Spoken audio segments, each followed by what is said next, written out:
आसिया की दादी समझ गई कि ये इनका कोई भाई भतीजा है। अब वो उसके पीछे पड़ गई। वो कहने लगी, बेटा मेरी मदद करो, मैं बहुत परेशान हूँ, मेरी पोती के पीछे बहुत बड़ी आफत लगी है, उसे उस आफत से बचा लो। अब वो मुबशिर के पीछे पड़ रही थी कि बेटा हमारी मदद करो। मुबशिर कुछ समझ नहीं पा रहा था ये क्या रही है। अब हंजा भी समझ गया कि अरे ये तो जमशेद का बेटा है, तो क्या ये बच गया था उस हादसे में। मुबशिर की फुप्पो बोली, आपसे बोला ना मैंने, अब हमारे घर में कोई ये काम नहीं करता। आसिया की दादी बोली, बहन तो फिर मैं क्या करूँ, मुझे पता है सिर्फ तुम्हारे खानदान वाले ये काम कर सकते हैं, उन्हीं को शिफा दी है अल्लाह की तरफ से। की फुप्पो ने बोला, हाँ जिन्हें मिली थी वो चले गए अल्लाह के पास, अब छोड़ो मेरे भतीजे को। मुबशिर की फुप्पो ने भगा दिया उन्हें वहां से। आसिया अभी बिल्कुल नॉर्मल लग रही है, वो अपनी कजिन्स के साथ छत पे खड़ी है। आसिया की अम्मी का इंतकाल हो चुका है और उसके पापा ने दूसरी शादी कर ली है। उसके पापा सबसे नीचे रहते हैं और बीच वाले फ्लोर पर आसिया अपनी दादी के साथ रहती है। मुबशिर आया है उस लड़की के घर की तरफ जिसकी दादी सुबह आई थी। मुबशिर देख रहा है सामने, समझ गया वो कि हाँ यही वो लड़की है जिसके ऊपर बहुत बड़ी आफत है। अब मुबशिर ने यह काम अपने हाथ में ले लिया है, अब वो इस लड़की को इस आफत से निजात दिला के रहेगा।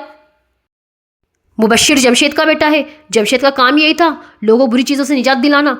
जमशेद के हाथ में अल्लाह की तरफ से शिफा थी और वो इल्म हासिल करने के लिए जंगलों में जाते थे अपने पीर बाबा के पास, वहाँ से इल्म हासिल करके आते थे। हर किस्म के भूत पलीत इस जमशेद के नाम से ही कांपते थे। साहिर मुबशिर का बड़ा भाई, वो भी बिल्कुल अपने बाप की तरह है, वो भी इल्म हासिल करना चाहता है। हालांकि ये चीज़ तो इनकी नस्ल में है, इनकी नस्ल दर नस्ल ये चीज़ इनमें आती जाएगी। फिर कह रहा, अम्मा बाबा कब आएंगे। उसकी अम्मा कह रही, बेटा तुम्हारे बाबा का कोई वक्त मुकर्रर थोड़ी है, जैसी काम हो जाएगा आ जाएंगे। साहिर कह रहा, देखना इस बार तो मैं भी बाबा के साथ जाऊंगा। आमना खाना बना रही है, पीछे से आवाज़ आई, अस्सलाम वालेकुम। आमना बोला, अल्लाह जमशेद आप आ गए। अब आमना बड़ी खुश हो रही है। वो जमशेद कह रहा है, हाँ मैं आ गया। अब आमना ने हाथ ला के चेक कर रही है कि उन्हें कोई चोट तो नहीं लगी। जब वो किस काम से आते थे उन्हें चोट तो लगती थी। जमशेद कह रहे, हाँ साथ खैरियत से आ गया, तुम्हारी दुआएं जो साथ थी। ताहिर और मुबशिर भी घर आ गए। अब अपने बाप को देख के बड़े खुश हो रहे हैं कि बाबा आप आ गए। अब अपने बाप से निपट रहे हैं। जमशेद का भी यही हाल है, वो भी अपने बेटे को चूम रहे हैं। साहिर पूछ रहा अपने बाप से कि बाबा आप ठीक तो है ना। उसके बाप कह रहे, हाँ बेटा सही सलामत हूँ। जमशेद को नया काम मिल गया है। इस बार वो किसी अस्पताल में आए हैं। इस अस्पताल में किसी पलीत का साया है। ये पलीत मरीजों को ठीक नहीं होने दे रहा है और जो मरीज ठीक हालत में है वो भी अपना दम तोड़ रहे हैं। जमशेद ने रास्ते में साहिर को समझा दिया था कि बेटा किसी भी हालत हो घबराना मत, अपने अल्लाह को याद रखना, अल्लाह सबसे बड़ा बादशाह है, वो हर हाल में तुम्हारी मदद करेगा, बस तुम्हारी नियत साफ होनी चाहिए। जमशेद ने पता लगा लिया था इस पलीत के ठिकाने का।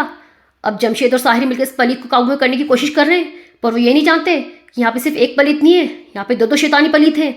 अब जमशेद और साहिर दोनों मिलकर उस पलीत को काबू में कर रहे हैं। साहिर अपने बाबा की मदद करने की पूरी कोशिश कर रहा है, पर वो भी नया है, उन पलीतों ने उसे चोट लगा दी।